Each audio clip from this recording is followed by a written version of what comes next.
Now, and obviously I wasn't going to do a rosé tasting today without having a look at a couple of French wines. So we're going to have a little bit of a French masterclass, I guess. We're going to do 2 French wines. We're going to start with the Trinity. Why? Because it's Côte de Provence, and I'm sure everyone out there is going to want to try Côte de Provence, or want me to try Côte de Provence. Now, what's the difference? Côte de Provence, I find, is a lot more acidic. A lot of people find them not as interesting sometimes. I don't want to say that, but they aren't all the same. I want you to watch next time you're buying a Provence Rosé, and I am actually imploring you to please check the label. If it says on the label Vin de Provence or Vin de Provence, that is not a Côte de Provence Rosé. There are many appellations within Provence. Vin de Provence does not exist. Vin de Provence is essentially saying Southeast Australia, right? There's no real AOC. When you're looking at a Provence Rosé, please look for AOC Provence, Côte de Provence. You'll see Coteau de Provence. There are many appellations. This one is actually from the Sainte-Victoire mountain, and I think it's called the Trinity because this is where, if you're into art, this is where Matisse, Cézanne and Van Gogh are actually from, which is pretty cool. It's 300 meters above sea level, clay, chalky soil. It's made from Grenache, Syrah and Cinsault, so very typical Provence Rosé. You know, it's very important to know, like, you know, Provence is the largest AOC of France. It makes about 75%, 75% of the wine production is of that AOC, right? 89% of that is rosé, and it's super diverse. So make sure you are checking your labels.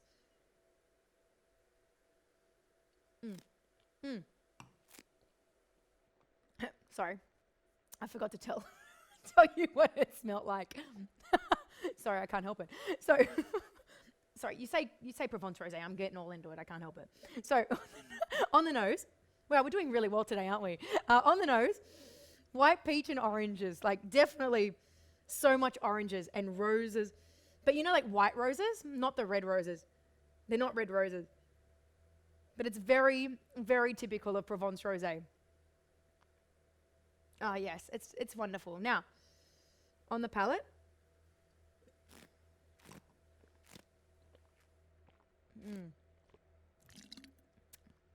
Oh, so fresh and it's so soft, you know. Light cheese, lemon. It's like buttery, like but the acid, you know, what I actually love about this one is normally when I have Provence Rosé, I find it's all acid. I find that there's nothing quite interesting about them. But I tried this one, and it might be because it's from the Sainte-Victoire, not sure. But it is buttery. It softens that acid. So I would say that the Tour Rosa actually had more acid than this one. But there's an elegance and oh, here's the acid. Wow, that's amazing. What was that, like a minute later? Crazy. There's a delicateness to this, and it's very typical of Provence. Oh, beautiful. But that is amazing. So yeah, Côte de Provence, it's like the largest AOC of France. It's the biggest producer of wine. 89%, as I said, is made of rosé. And please, as I said, please check your labels. If it says Vin de Provence, if you are buying Provence Rosé under $20, that is a problem. Okay? I'm imploring you not to.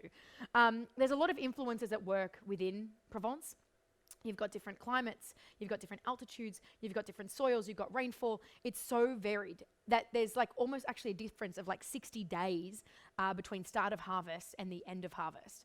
And you've got, you know, southern coastal areas, you've got the inland counterparts. But yeah, there are 4 sub-regions of the Côte de Provence, and Sainte-Victoire is one of them. So yeah, it's a little bit of, it's pretty cool because of the fact that Cézanne, I love that it's called Trinity, you know. I don't know why it's called Trinity, but I'm assuming it's the art. You know, Cézanne, Matisse, Van Gogh. It's pretty cool, hey? But this area as well is famous for limestone soil, and it's quite sheltered in this vineyard. Yeah, so it's delicious. It's quite mineral. It's lovely.